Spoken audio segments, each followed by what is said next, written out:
नमस्कार दोस्तों, आज की तारीख है 9 दिसंबर 2024 और हम आपके लिए लाए हैं हिमाचल प्रदेश के ताज़ा समाचार। लेकिन पहले एक सवाल, आप हिमाचल के किस खूबसूरत कोने से ये खबरें सुन रहे हैं? नीचे कमेंट करके जरूर बताएं। अब थोड़ी सी गंभीरता के साथ, अगर आप हिमाचल के विकास, पर्यटन और सामाजिक क्षेत्र की हर छोटी बड़ी खबर से अपडेट रहना चाहते हैं, तो हमारे चैनल को सब्सक्राइब करें। जी हाँ, फटाफट सब्सक्राइब का बटन दबाएं और हमारे साथ जुड़े। और हाँ, अपडेट्स के लिए हमें फॉलो करना मत भूलिए। खबरें ताज़ा हो या मजेदार, हम हैं आपके साथ हर कदम। समाचार नंबर 1। सीएम सुक्खू बोले, आगामी बजट में विशेष बच्चों के कल्याण के लिए नई योजना लाएगी सरकार। मुख्यमंत्री सुखविंदर सिंह सुक्खू ने आज शिमला जिले के हीरानगर में 6.67 करोड़ रुपए की लागत से निर्मित बौद्धिक रूप से दिव्यांग बच्चों के विशेष आवासीय विद्यालय का उद्घाटन किया। मुख्यमंत्री ने कहा कि यह प्रदेश का पहला ऐसा विशेष आवासीय स्कूल है जो 6 से 18 वर्ष की आयु के बौद्धिक रूप दिव्यांग बच्चों के लिए निर्मित किया गया है। उन्होंने कहा कि बौद्धिक रूप से दिव्यांग बच्चों को निःशुल्क गुणात्मक शैक्षणिक और व्यावसायिक शिक्षा सहित आवासीय सुविधाओं से युक्त यह प्रदेश का पहला संस्थान है। स्कूल ब्लॉक में आधुनिक सुविधाओं वाली 16 कक्षाओं सहित कंप्यूटर लैब, संगीत कक्ष, एक बहुउद्देशीय हॉल, हॉस्टल ब्लॉक में 50 बच्चों के लिए छात्रावास के साथ साथ चिकित्सा कक्ष तथा कर्मचारियों के लिए आवासीय सुविधा भी उपलब्ध करवाई गई है। सुखविंदर सिंह सुक्खू ने कहा कि वर्तमान प्रदेश सरकार के प्रयासों के कारण हिमाचल प्रदेश निराश्रित बच्चों की उचित देखभाल एवं शिक्षा के लिए कानून बनाने वाला देश का पहला राज्य बना है। प्रदेश सरकार ने मुख्यमंत्री सुखाश्रय योजना शुरू कर उन्हें चिल्ड्रन ऑफ द स्टेट के रूप में अपनाया है। उन्होंने कहा कि इन बच्चों की पढ़ाई के खर्च के अतिरिक्त प्रदेश सरकार उन्हें जेब खर्च के लिए 4000 रुपए प्रतिमाह प्रदान कर रही है। उन्होंने कहा कि मुख्यमंत्री सुखाश्रय योजना के तहत गत 2 वर्षों में प्रदेश में 38.50 करोड़ रुपए के लाभ प्रदान किए गए हैं।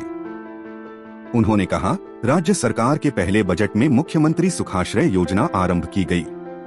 दूसरे बजट में प्रदेश में विधवाओं के 23,000 बच्चों को शिक्षा का पूरा खर्च राज्य सरकार द्वारा करने का प्रावधान किया गया है। तीसरे में बजट में बौद्धिक रूप से दिव्यांग बच्चों के लिए विस्तृत योजना का प्रावधान किया जाएगा। इसके लिए इन बच्चों के अध्यापकों से भी चर्चा की जाएगी ताकि उनकी जरूरतों का समावेश योजना में किया जा सके। मुख्यमंत्री ने कहा कि राज्य सरकार का सामाजिक सुरक्षा क्षेत्र पर विशेष ध्यान है और इसी को देखते हुए जिला सोलन के कंडाघाट में 9000 दिव्यांगजनों को उच्च शिक्षा प्रदान करने के लिए उत्कृष्ट केंद्र स्थापित किया जा रहा है, जिसका निर्माण कार्य 2 वर्षों में पूरा किया जाएगा। उन्होंने कहा कि राज्य सरकार दिव्यांगों को शिक्षित व प्रशिक्षित कर समाज में सम्मानपूर्ण स्थान दिलाने के लिए निरंतर प्रयास कर रही है। राज्य सरकार जिला मंडी के सुंदरनगर और कांगड़ा जिला के लुथान में 92.33 करोड़ रुपए की लागत से 400 आश्रितों की आवासीय क्षमता के मुख्यमंत्री आदर्श ग्राम सुख आश्रय परिसरों का निर्माण कर रही है। समाचार नंबर 2। जोरावर स्टेडियम में 18 दिसंबर को गरजेगी भाजपा। प्रशासनिक जिला कांगड़ा भारतीय जनता पार्टी ने सर्किट हाउस धर्मशाला में पार्टी के वरिष्ठ नेता, पूर्व विधानसभा अध्यक्ष, कांगड़ा चंबा भाजपा के प्रभारी एवं विधायक विपिन सिंह परमार, हिमाचल प्रदेश भारतीय जनता पार्टी के महामंत्री त्रिलोक कपूर की उपस्थिति में एक बैठक की। बैठक में प्रशासनिक जिला कांगड़ा भाजपा के नेता, तीनों जिलों के प्रमुख नेता उपस्थित हुए। बैठक में 18 दिसंबर को सुक्खू सरकार को घेरने की रणनीति तैयार की गई। बैठक में सारी व्यवस्थाओं को लेकर चर्चा की गई। इस दौरान भारतीय जनता पार्टी के प्रदेश उपाध्यक्ष व विधायक पवन काजल, हिमाचल प्रदेश भारतीय जनता पार्टी के प्रदेश प्रवक्ता राकेश शर्मा, संजय शर्मा, हिमाचल प्रदेश भाजपा मीडिया सह प्रभारी एडवोकेट विश्व चक्षु, जिला कांगड़ा भाजपा अध्यक्ष सचिन शर्मा, जिला कांगड़ा भाजपा महामंत्री देवेंद्र कोहली, पूर्व विधायक अरुण कुमार कुका, पूर्व विधायक रीता धीमान, भाजपा प्रत्याशी संजय गुलेरिया, नूरपुर संगठनात्मक जिला अध्यक्ष रमेश राणा व अन्य भाजपा नेता व कार्यकर्ता उपस्थित रहे। समाचार नंबर 3। त्रिलोक कपूर बोले, युवा सड़कों पर उतरने को मजबूर, सरकार से जनता का मोहभंग। प्रदेश की कांग्रेस सरकार के 2 वर्ष के कुप्रबंधन की मार से प्रदेश का कोई भी वर्ग अछूता नहीं है। कर्मचारी वर्ग सहित बेरोजगार युवा सड़कों पर उतरने को मजबूर है। यह आरोप प्रदेश भाजपा महामंत्री त्रिलोक कपूर ने रविवार को धर्मशाला में प्रेस वार्ता में लगाए। उन्होंने आरोप लगाया कि प्रदेश में कांग्रेस ने झूठी गारंटियों का जाल बिछाकर जनता को फंसाने में कामयाब रही, लेकिन 2 वर्ष के कार्यकाल में ही जनता का सरकार से मोह भंग हो गया है। उन्होंने कांग्रेस सरकार पर आरोप लगाते हुए कहा कि वह लोगों, महिलाओं, युवाओं, ग्रामीणों सहित राज्य भर को ठगने में कामयाब होने का जश्न मनाने जा रही है। महामंत्री ने कहा कि भाजपा प्रदेश की सुक्खू सरकार की नाकामियों को लेकर 18 दिसंबर को जोरावर सिंह मैदान में जन आक्रोश रैली करने जा रही है।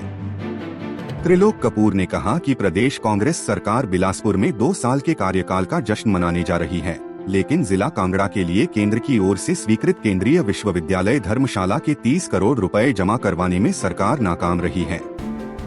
उन्होंने आरोप लगाया कि केसीसीबी में वन टाइम सेटलमेंट के तहत चहेतों को खुश किया जा रहा है। समाचार नंबर 4। हिमाचल न्यूज।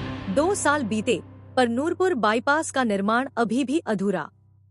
पठानकोट मंडी 4 लेन सड़क परियोजना के तहत नूरपुर शहर से पहले बनने वाले नूरपुर का बाईपास का निर्माण कार्य 2 वर्षों का लंबा समय बीत जाने के बाद भी अधूरा है, जिससे शहर के घुमावदार, लंबी दूरी व भारी ट्रैफिक की दबाव वाली सड़क के बजाय सीधे नूरपुर बाईपास से होकर गुजरने का लोगों का सपना अभी हकीकत में बदलने को काफी समय लगेगा। फिलहाल लोगों को नूरपुर शहर की घुमावदार व ट्रैफिक से भरी सड़क से ही सफर करना पड़ेगा। 4 लेन सड़क परियोजना के अंतर्गत नूरपुर बाईपास निर्माण कार्य लगभग सितंबर 2022 को शुरू हुआ था और उस समय के NHAI अधिकारियों द्वारा इसे करीब 1 वर्ष के भीतर पूरा करने का दावा किया गया था, परंतु अभी इस बाईपास का निर्माण कार्य 2 वर्ष का लंबा समय बीत जाने पर भी अधूरा ही है। अगर यह बाईपास समय पर बना होता तो लोगों को शहर के भारी ट्रैफिक के दबाव का सामना न करना पड़ता। बाईपास बनने पर लोग बाजार से होकर जाने के बजाय सीधे बिना किसी रुकावट के अपने गंतव्य की ओर जा सकते हैं। वर्तमान में नूरपुर बाजार से होकर गुजरने वाले सड़क मार्ग पर भारी ट्रैफिक होने पर दिन में कई बार जाम लग जाता है, जिस कारण सफर कर रहे लोगों को असुविधा होती है। NHAI की सुस्ती के चलते इसका निर्माण कार्य पूरा तो दूर की बात, आधा भी नहीं हो पाया। वर्ष 2022 में नूरपुर बाईपास का निर्माण कार्य शुरू हुआ था और इसे मशीनरी व वाहन ले जाने योग्य कच्चा ही बनाया गया था। यह बाईपास नूरपुर के बोर्ड के निकट डिफेंस रोड के पास से शुरू होगा और खुशीनगर के निकट निकलेगा, जिससे थोड़ी दूरी भी कम होगी। तय समय में पूरा करेंगे। NHAI के प्रोजेक्ट डायरेक्टर विकास सुरजेवाला ने बताया कि 4 लेन सड़क मार्ग का निर्माण कार्य जल्द शुरू करवाया जाएगा। इसे निर्धारित समय में पूरा किया जाएगा। लोगों की फरियाद। नूरपुर शहर के लोगों ने नूरपुर बाईपास 4 लेन सड़क मार्ग से शहर को जोड़ने की मांग की है, इससे कि लोग सीधे 4 लेन सड़क मार्ग सुविधा से जुड़ सके। कैसा होगा नूरपुर बाईपास? नूरपुर बाईपास लगभग 4.25 किलोमीटर लंबा होगा। इसमें से ज्यादातर पेड़ कट चुके हैं और कच्ची सड़क बन चुकी है और इसका शेष कार्य ठप्प पड़ा है। इसमें एक व्हीकल अंडरपास भी बनेगा, जिससे 4 लेन सड़क मार्ग पर चलने वाले वाहन गुजरेंगे। इस व्हीकल अंडरपास के नीचे से एक सड़क गुजरेगी जो पहले से बनी है और व्हीकल्स अंडरपास बनने पर इस सड़क से गुजरने वाले वाहनों व 4 लेन सड़क से गुजरने वाले वाहनों को कोई दिक्कत नहीं होगी। नूरपुर शहर में ट्रैफिक का ज्यादा दबाव। वर्तमान में नूरपुर बाईपास न बन पाने की वजह से नूरपुर शहर से गुजरने वाली सड़क पर ट्रैफिक का भारी दबाव रहता है और चौगान बनियाजपुर में सड़क तंग व खराब हालत में होने की वजह से दिन में कई बार थोड़ी देर के लिए जाम की स्थिति बन जाती है। कई बार लंबा जाम लग भी जाता है। लोगों ने NHAI व केंद्र सरकार से 4 लेन सड़क मार्ग के साथ साथ नूरपुर बाईपास को भी जल्द बनाने की मांग की है। समाचार नंबर 5। गोबर खाद 3 रुपए किलो खरीदेगी सरकार, कृषि मंत्री बोले पैकेट बनाकर बागबानों तक पहुंचाएंगे सप्लाई। प्रदेश सरकार 11 दिसंबर से गोबर की बजाय गोबर की बनी हुई खाद को 3 रुपए प्रति किलो के हिसाब से खरीदेगी। इसके लिए कलेक्शन की व्यवस्था भी की गई है। इसके बाद 5, 10, 20, 50 से 500 किलो के पैकेट बनाकर बागबानी व सेब फसल के लिए उपलब्ध करवाए जाएंगे। इसमें बागबानी के लिए शिमला, किन्नौर व लाहौल स्पीति जिला में बेचे जाने की योजना पर काम चल रहा है। यह बात कृषि व पशुपालन मंत्री प्रो चंद्र कुमार ने रविवार को धर्मशाला में कही। उन्होंने कहा कि एग्रो टूरिज्म को विकसित करने व बंद पड़ी खेती को दोबारा शुरू करने के प्रयास भी किए जा रहे हैं। कृषि मंत्री ने कहा कि रिमोट सेंसिंग से आने वाले समय में मैपिंग करके लैंड यूज पैटर्न को बदलने का प्रयास किया जा रहा है, जिसमें खेत के आकार व क्षमता के हिसाब से खेती बाड़ी की जाएगी। देहरादून के साथ टाई अप किया गया है, वहां पर ट्रेनिंग करवाई जाएगी। चंद्र कुमार ने कहा कि भाजपा की सोच लोकतांत्रिक तरीके से चुनी हुई सरकार को गिराने व हिलाने की रही है, जिसके उन्होंने महाराष्ट्र व आंध्र प्रदेश के बाद हिमाचल प्रदेश में भी प्रयास किए हैं, जिसमें वह सफल नहीं हो पाए।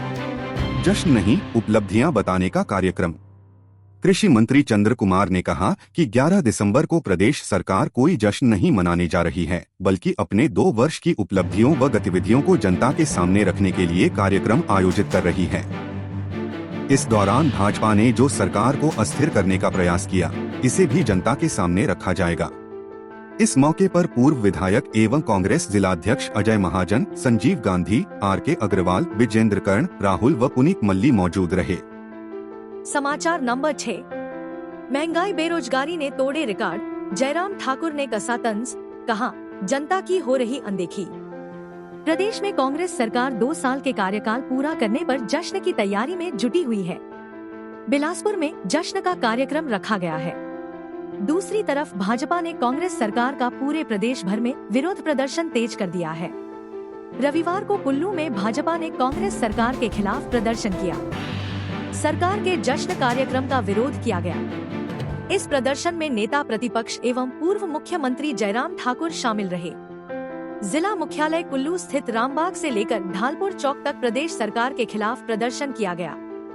इस प्रदर्शन में नेता प्रतिपक्ष सहित भाजपा के पदाधिकारियों समेत जिला भाजपा के तमाम पदाधिकारी व कार्यकर्ता शामिल रहे। कांग्रेस के आर्थिक कुप्रबंधन के कारण प्रदेश पर 90,000 करोड़ का कर्ज है और अगर सरकार इसी नीति पर चलती रही तो कर्ज और बढ़ सकता है।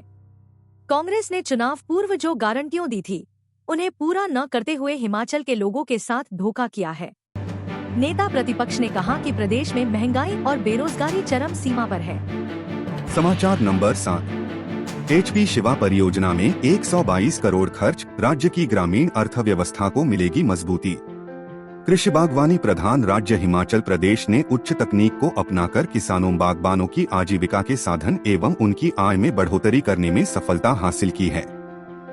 आज प्रदेश के किसानों द्वारा उत्पादित फल फूल, सब्जियों तथा उच्च मूल्य की नकदी फसलों का प्रदेश की आर्थिकी में महत्वपूर्ण योगदान है। HP शिवा परियोजना प्रदेश के किसानों और बागबानों के लिए एक वरदान साबित होगी, जिससे राज्य की ग्रामीण अर्थव्यवस्था को मजबूती मिलेगी। जनवरी 2023 से दिसंबर 2028 तक HP शिवा मुख्य परियोजना एशियन विकास बैंक के संसाधनों के साथ कुल लागत 1292 करोड़ रुपए के साथ अनुमोदित की गई है। परियोजना के तहत हिमाचल प्रदेश के 7 जिलों बिलासपुर, हमीरपुर, कांगड़ा, मंडी, सिरमौर, सोलन एवं ऊना के 28 विकास खंडों में 6000 हेक्टेयर क्षेत्रफल को बागबानी के तहत लाने का लक्ष्य रखा गया है, जिससे 15,000 से अधिक बागबान परिवार लाभान्वित होंगे। आगामी परियोजना की तैयारी हेतु 39 क्लस्टर स्थापित किए गए। 228 हेक्टेयर क्षेत्र को कवर किया गया, जिससे 1250 किसान परिवार लाभान्वित हुए हैं। मुख्य परियोजना के क्रियान्वयन हेतु 4000 हेक्टेयर क्षेत्र में 257 क्लस्टर चिन्हित किए जा चुके हैं व 162 सिंचाई योजनाएं विकसित की जानी प्रस्तावित हैं। परियोजना में 4000 हेक्टेयर क्षेत्र में किए जाने वाले विनिर्माण कार्य जैसे कि भूमि तैयार करना, सोलर मिश्रित तार बाढ़बंदी, ड्रिप सिंचाई प्रणाली लगाना व सिंचाई योजनाओं को लगाने के कार्य प्रगति पर हैं। इसके तहत 162 सिंचाई परियोजनाओं में से 121 परियोजनाओं पर कार्य चल रहा है और 177 क्लस्टर स्थापित किए जा रहे हैं। इसके अतिरिक्त सौर मिश्रित बाढ़बंदी व भूमि तैयार करने के कार्य 73 क्लस्टरों में जारी है। HP शिवा मुख्य परियोजना के अंतर्गत गत 2 वर्षों में लगभग 324 हेक्टेयर क्षेत्र उच्च घनत्व उपोष्ण कटिबंधीय फलों के अंतर्गत लाया जा चुका है। परियोजना में अभी तक कुल 122 करोड़ रुपए खर्च किए जा चुके हैं तथा इसमें से 106 करोड़ रुपए की अदायगी एशियन विकास बैंक द्वारा की जा चुकी है। इसके अतिरिक्त 114 प्रशिक्षण कार्यक्रमों के माध्यम से 3687 बागबानों को प्रशिक्षण प्रदान किया गया है। बागबानी क्षेत्र प्रदेश की अर्थव्यवस्था का महत्वपूर्ण अंग है। बागबानों का कल्याण सुनिश्चित करने के लिए प्रदेश सरकार द्वारा बहुआयामी प्रयास किए जा रहे हैं। इन प्रयासों के फलस्वरूप प्रदेश में बागबानी क्षेत्र का समग्र विकास सुनिश्चित हो रहा है। समाचार नंबर 8। HP weather. प्रदेश में बर्फबारी, लाहुल में फंसे 500 वाहन, प्रशासन ने लोगों को जारी की एडवाइजरी। प्रदेश के ऊंचे क्षेत्रों में लोगों और पर्यटकों ने सीजन की पहली बर्फबारी का स्वागत किया है। बर्फबारी शुरू होते ही लोग घरों से बाहर निकल आए। इस दौरान आसमान से गिरते बर्फ के फाहों को स्थानीय लोगों ने अपने मोबाइल में कैद कर लिया। लाहुल स्पीति, कुल्लू, किन्नौर और शिमला जिला की ऊंची चोटियों में सीजन की पहली बर्फबारी हुई। रविवार दोपहर बाद अचानक लंबे असरे बाद मौसम ने करवट बदली और ऊंचे क्षेत्रों में बर्फबारी का दौर शुरू हो गया। रोहतांग दर्रा में 3 से 4 इंच बर्फ गिरी है, जबकि अटल टनल रोहतांग के साउथ और नॉर्थ पोर्टल पर 1 से 1.5 इंच बर्फबारी हुई। इसके बाद भी बर्फबारी का दौर जारी रहा। वहीं लाहुल स्पीति जिला के गोंधला क्षेत्र में 2 इंच तक ताजा हिमपात हुआ था। अटल टनल रोहतांग के साउथ और नॉर्थ पोर्टल पर पुलिस जवानों ने मोर्चा संभाल लिया था। हालांकि काफी पर्यटक लाहुल की वादियों में रविवार को गए थे। बर्फ गिरने पर पर्यटक वाहन फंसने शुरू हो गए थे। पुलिस रात तक पर्यटक वाहनों और पर्यटकों को सुरक्षित निकालने में कड़ाके की ठंड में जुटी रही। रोहतांग दर्रा, बारालाचा, कोकसर, सिस्सू, दारचा, कुंजुम दर्रा सहित ऊंची चोटियों क्षेत्रों में बर्फबारी हो गई है। पर्यटकों को लाहुल से मनाली की तरफ भेजना पुलिस ने शुरू कर दिया। लाहुल स्पीति SP मयंक चौधरी ने कहा कि लाहुल में सीजन की पहली बर्फबारी शुरू हो गई है। उन्होंने पर्यटकों को सलाह दी कि खराब मौसम सुरक्षित रहे। सड़कें फिसलन भरी हो गई है। ऐसे में वाहन चलाना जोखिम भरा होता है। सभी को एहतियात बरतने की आवश्यकता है। बर्फ पर स्किड हुई गाड़ी आपस में भिड़ी। लाहुल स्पीति जिला के खंगसर, गोंधला के समीप बर्फबारी होने से सड़क फिसलन भरी हो गई। ऐसे में यहाँ पर कई वाहन स्किड हो गए और आपस में भिड़ गए। हालांकि इसमें जानी नुकसान नहीं है, लेकिन वाहनों को नुकसान पहुँचा है।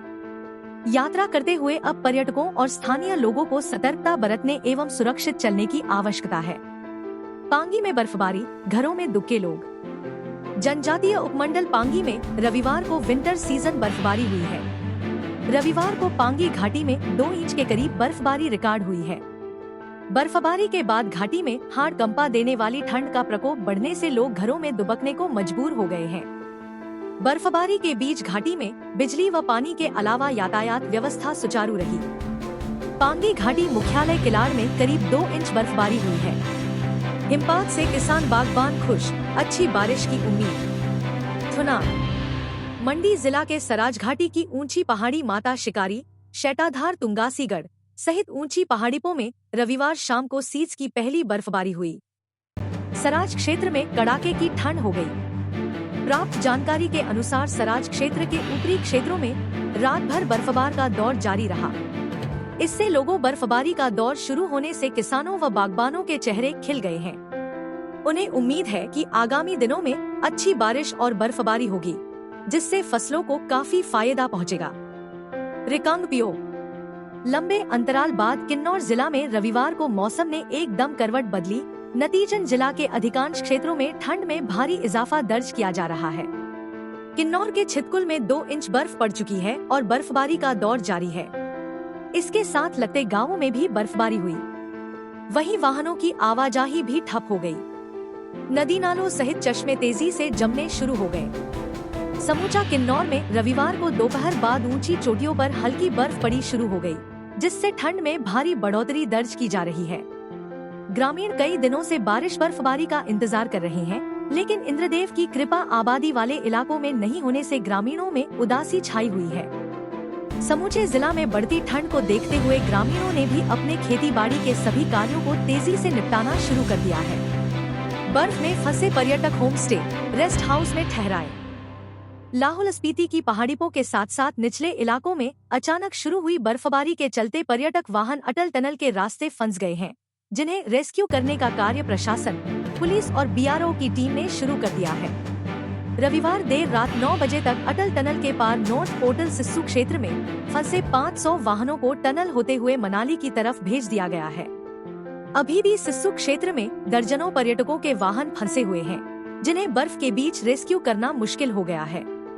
ऐसे में उन वाहनों को सिस्सू और इसके आसपास लगते इलाकों में पार्क कर दिया गया है और सैलानियों को क्षेत्र में होम स्टे और रेस्ट हाउस में ठहराया गया है। मनाली पुलिस के जवान, होम गार्ड और आपदा प्रबंधन से जुड़े हुए रेस्क्यू दल इन वाहनों को लगातार मनाली की तरफ रेस्क्यू करने में जुटे हुए हैं। उधर डीएसपी मनाली केडी शर्मा ने बताया कि 500 वाहनों को पुलिस, प्रशासन और अन्य रेस्क्यू दलों ने मिलकर मनाली की तरफ सुरक्षित रेस्क्यू कर लिया है, लेकिन कुछ वाहनों को रेस्क्यू करने का अभियान जारी है। देर रात तक वाहनों में फंसे पर्यटकों को सुरक्षित मनाली पहुंचाया गया। समाचार नंबर 9। 61 लाख ठगने वाला राजस्थान से गिरफ्तार, शातिर ने हरोली के पूर्व सैनिक को बनाया था शिकार। हरोली पुलिस ने पूर्व सैनिक व सेवानिवृत्त मुख्य अध्यापक से डिजिटल अरेस्ट के नाम पर 61 लाख रुपए की ठगी करने वाले शातिर को राजस्थान के जयपुर से धर दबोचा है। पुलिस आरोपी रोशन यादव निवासी गोविंदगढ़ अलवर, जयपुर को गिरफ्तार कर हरोली ले आई है, जहां आरोपी को अदालत में पेश कर 5 दिन के पुलिस रिमांड पर लिया है। आरोपी 10% कमीशन लेकर अपने खातों में पैसे डलवाता था और आगे अगली टीम को भेज रहा था। जांच में यह भी पाया गया है कि आरोपियों ने पीड़ित से 5 अलग अलग राज्यों के बैंक खाता में पैसा डलवाया है। पुलिस ने आरोपियों द्वारा की गई व्हाट्सएप कॉल को ट्रेस कर लिया है, जिसमें पता चला है कि कॉल करने वाले ग्रुप का मुखिया कंबोडिया में बैठकर विदेश से ठगी को अंजाम दे रहा है। पुलिस ने अब एक आरोपी को दबोच लिया है। मामले में जल्द और गिरफ्तारियां भी हो सकती हैं। बता दें कि 4 दिसंबर को पीड़ित ने पुलिस के पास शिकायत दर्ज करवाई थी, जिसमें पीड़ित ने बताया था कि डिजिटल अरेस्ट के नाम पर उसके साथ 61 लाख रुपए की ठगी हुई है। शिकायत के बाद पुलिस ने थाना प्रभारी सुनील सांख्यान ने उप निरीक्षक चेतन, मुख्य आरक्षी सुनील कुमार, रोहित, आरक्षी अंकुश पर आधारित एक टीम गठित कर आरोपियों को दबोचने के लिए राजस्थान भेजा। थाना प्रभारी सुनील सांख्यान ने बताया कि शातिरों द्वारा डिजिटल अरेस्ट का डर दिखाकर धोखाधड़ी की नई थ्योरी अपनाई जा रही है, जिसके अनुसार लोगों को नेशनल सिक्योरिटी एक्ट या अन्य एक्ट का हवाला देकर और सीबीआई या अन्य बड़ी एजेंसी ईडी के डर से लोगों को ठगा जाता है और उनके बैंक अकाउंट में कितनी धनराशि है का पता करके व्हाट्सएप के माध्यम से कॉल करके लगातार उन पर डर बनाया जाता है कि वह घर से बाहर न निकले और जब भी निकले तो वह उनकी नजर में रहे। ऐसे केसों में पुलिस की राह आसान नहीं होती है। एसपी राकेश सिंह ने कहा कि डिजिटल अरेस्ट के नाम पर 61 लाख रुपए की ठगी मामले में राजस्थान से एक आरोपी को गिरफ्तार किया गया है। मामले में जल्द अन्य गिरफ्तारियां भी हो सकती हैं। पुलिस मामले की तफ्तीश में जुटी है। समाचार नंबर 10। कांगड़ा न्यूज। फोरलेन में आया शहीद का स्मारक सहेजेगा NHI, भूमि चिन्हित। फोरलेन की जद में आकर जहां बुजुर्गों के बनाए घर, दुकानें, पशुशालाएं, श्मशान घाट, मंदिर, स्कूल, दफ्तर उजड़ गए, वहीं मातृभूमि की रक्षा में सर्वोच्च बलिदान के स्मारक भी विकास की आंधी में विस्थापन से स्वयं को बचा नहीं पाए। आज से करीब 18 साल पहले नगरोटा बगवा के अंबाड़ी स्थान पर श्रद्धा भाव से सेना मंडल से नवाजे गए शहीद कैप्टन शैलेश रियालच की पुण्य स्मृति में स्थापित स्मारक भी अब इसी स्थान पर ज्यादा दिन देखने को नहीं मिलेगा। सुखद यह है कि फोरलेन की जद में आने वाली भूमि, निर्मित ढांचों, पेड़ों आदि का बाकायदा उचित मुआवजा प्राधिकरण द्वारा दिया जा रहा है। वर्तमान स्थान पर भूमि उपलब्ध न होने की वजह से उच्च मार्ग प्राधिकरण अब इसे मला में स्थापित करने की कवायद में लग गया है, जिसके लिए शहीद के परिजनों द्वारा निजी भूमि मुहैया करवाई गई है। प्राधिकरण के माध्यम से धौलाधार बिल्डर्स नाम की प्राइवेट कंपनी ठेके पर स्मारक का निर्माण करेगी, जिसके लिए करीब 35 लाख की राशि निर्धारित की गई है। जानकारी के मुताबिक उक्त स्थान पर शहीद की प्रतिमा के साथ एक ध्वज मंच तथा एक लाइब्रेरी स्थापित की जाएगी। 24 नवंबर 1999 में पिया शहादत का जाम। 14 अक्टूबर 1975 को जन्मे कैप्टन शैलेश रियालच ने अनंतनाग में 24 नवंबर 1999 में आतंकवादियों से लोहा लेते तथा अपने सहयोगियों को बचाते समय शहादत का जाम पिया था। परिजनों ने अंबाड़ी में शहादत को जिंदा रखने के लिए एक भव्य स्मारक का निर्माण कर एक पुस्तकालय तथा कंप्यूटर ट्रेनिंग केंद्र की स्थापना की थी, जिसका लोकार्पण 9वीं कोर के लेफ्टिनेंट जनरल PK रामपाल ने 14 अक्टूबर 2006 में किया था। शहीद के पिता कैप्टन बिक्रम तथा भाई रजत रियालच का कहना है कि क्षेत्र के निर्धन बच्चों को निःशुल्क कंप्यूटर शिक्षा के लिए समर्पित केंद्र पुनर्स्थापित किया जाएगा। उन्होंने उम्मीद जताई है कि जल्द ही शहीद स्मारक नए स्थान पर नई लुक में दिखाई देगा। हम अपने राज्य के विकास में योगदान देने में गर्व महसूस करते हैं और हमें उम्मीद है आने वाले दिनों में हमें और भी अच्छी खबरें मिलेंगी। इन खबरों को अधिक लोगों तक पहुंचने के लिए कृपया हमारा कंटेंट शेयर करें, साथ ही हमारे चैनल को सब्सक्राइब करें और अपडेट के लिए हमें फॉलो करें। अपने विचारों को कमेंट में शेयर करना ना भूलें। आपका सहयोग हमें और भी बेहतर काम करने में मदद करेगा। धन्यवाद।